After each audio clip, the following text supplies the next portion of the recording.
តើអ្វីដែលអាចកើតឡើងសម្រាប់ខែកុម្ភៈឆ្នាំ2026 ខែកុម្ភៈឆ្នាំ2026គឺជាខែទី2នៃឆ្នាំថ្មីដែលជាដំណាក់កាលសំខាន់មួយសម្រាប់មនុស្សគ្រប់រូបក្នុងការបន្តអនុវត្តគោលដៅនិងផែនការដែលបានកំណត់តាំងពីដើមឆ្នាំបន្ទាប់ពីការចាប់ផ្ដើមឆ្នាំថ្មីក្នុងខែមករាមនុស្សជាច្រើនចាប់ផ្ដើមមានភាពច្បាស់លាស់ជាងមុនអំពីអ្វីដែលខ្លួនចង់សម្រេចដូច្នេះខែកុម្ភៈអាចជាខែដែលនាំមកនូវការផ្លាស់ប្ដូរការអភិវឌ្ឍនិងឱកាសថ្មីៗជាច្រើនជាមុនដំបូងខែកុម្ភៈជាខែខ្លីបំផុតក្នុងឆ្នាំមានតែ28ថ្ងៃ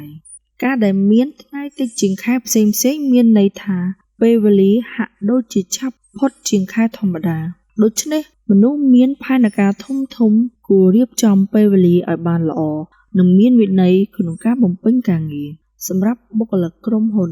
ឬអង្គការខែកុម្ភៈអាចជាខែដែលចាប់ផ្ដើមបញ្ចេញលទ្ធផលការងារដំបូងពីផែនការប្រចាំឆ្នាំនៅវិស័យការងារក្រុមហ៊ុនជាច្រើនអាចមានការកែសម្រួលផែនការបែងចែកតួនាទីឬបន្ថែមកម្លាំងការងារដើម្បីឲ្យសមស្របនឹងតម្រូវការទីផ្សារសម្រាប់វិស័យដឹកជញ្ជូន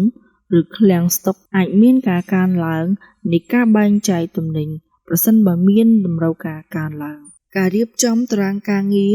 ឬតារាងបើកបររបស់អ្នកបើកបរគឺជារឿងសំខាន់សម្រាប់ធានាថា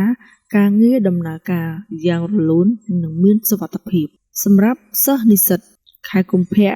អាចជាពេលវេលាសំខាន់ក្នុងការរៀននិងត្រៀមប្រឡងការរៀបចំផែនការសិក្សាការធ្វើលំហាត់និងការសហការជាមួយមិត្តភ័ក្តិអាចជួយឲ្យការសិក្សាមានប្រសិទ្ធភាពបើមានការខិតខំប្រឹងប្រែងនិងយកចិត្តទុកដាក់នោះលទ្ធផលល្អអាចកើតឡើងនៅចុងឆ្នាំនេះផ្នែកសង្គម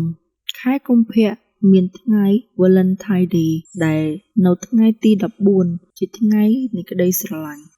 នៅថ្ងៃនេះមនុស្សជាច្រើនបង្ហាញក្តីស្រឡាញ់ចំពោះគ្រួសារមិត្តភ័ក្តិនិងមនុស្សជាទីស្រឡាញ់ទោះជាយ៉ាងណាយើងគួរយល់ថាក្តីស្រឡាញ់មិនមែនត្រឹមតែមួយថ្ងៃទេប៉ុន្តែគួរតែបង្ហាញជាប្រចាំតាមរយៈការគោរពការយកចិត្តទុកដាក់និងការជួយគ្នាទៅវិញទៅមកអាកាសធាតុនៅប្រទេសកម្ពុជាក្នុងខែកុម្ភៈជាទូទៅមានអាកាសធាតុក្តៅបន្តិចប៉ុន្តែមិនទាន់ដល់កម្រិតកម្ដៅខ្លាំងដូចខែមេសានោះទេ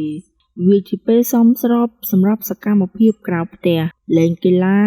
ឬដំណើរកម្សាន្តខ្លីៗជាមួយគ្រួសារទោះជាយ៉ាងណាមនុស្សគ្រប់រូបគួរថែរក្សាសុខភាពដោយផឹកទឹកឲ្យបានគ្រប់គ្រាន់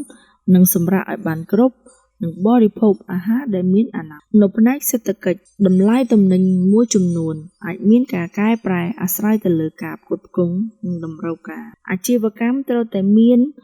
ការតាមដានទីផ្សារយ៉ាងជិតស្និទ្ធដើម្បីបន្តការប្រកួតប្រជែងនិងរក្សាបានប្រាក់ចំណេញសម្រាប់បុគ្គលឬក្រុមគ្រួសារការគ្រប់គ្រងចំណាយនិងការសន្សំប្រាក់នៅដើមឆ្នាំគឺជាជំហានល្អសម្រាប់ស្ថិរភាពហិរញ្ញវត្ថុរយៈពេលវែងបន្ថែមពីនេះខែកុម្ភៈអាចជាពេលវេលាសម្រាប់ការអភិវឌ្ឍខ្លួនឯងមនុស្សជាច្រើនអាចចាប់ផ្ដើមរៀនជំនាញថ្មីៗដូចជាការប្រើបច្ចេកវិទ្យាការរៀនភាសាបរទេសឬការអភិវឌ្ឍជំនាញដឹកនាំការអភិវឌ្ឍខ្លួនឯងនឹងជួយបង្កើនឱកាសការងារនិងការលូតលាស់ក្នុងអាជីវកម្មបច្ចេកវិទ្យាការប្រើប្រាស់ប្រព័ន្ធ Digital និងកម្មវិធីទំនាក់ទំនងអាចកាន់តែមានសារៈសំខាន់ក្នុងការងារនិងជីវិតប្រចាំថ្ងៃក្រុមហ៊ុនអាចបន្តប្រើប្រាស់ប្រព័ន្ធអនឡាញសម្រាប់ការគ្រប់គ្រងការងារការតាមដានទិន្នន័យនិងការប្រាស្រ័យទាក់ទងជាមួយអតិថិជនសរុបមកខែកុម្ភៈឆ្នាំ2026គឺជាខែដែលនាំមកនូវការចាប់ផ្ដើមថ្មីការប្រកួតប្រជែងនិងឱកាសទោះបីជាមានបញ្ហាឬឧបសគ្គផ្សេងៗកើតឡើងក៏ដោយមានវិន័យនិងមានចិត្តអត់ធ្មត់នោះយើងអាចឆ្លងកាត់បានដោយជោគជ័យដូច្នេះខែកុម្ភៈមិនមែនជាខែធម្មតាទេប៉ុន្តែជាខែដែលអាចក្លាយជាជំហានសំខាន់មួយក្នុងការសម្រេចក្តីសុបិននិងគោលដៅរបស់យើងប្រសិនបើយើងប្រើប្រាស់ពេលវេលានិងឱកាស បានត្រឹមត្រូវល្អ។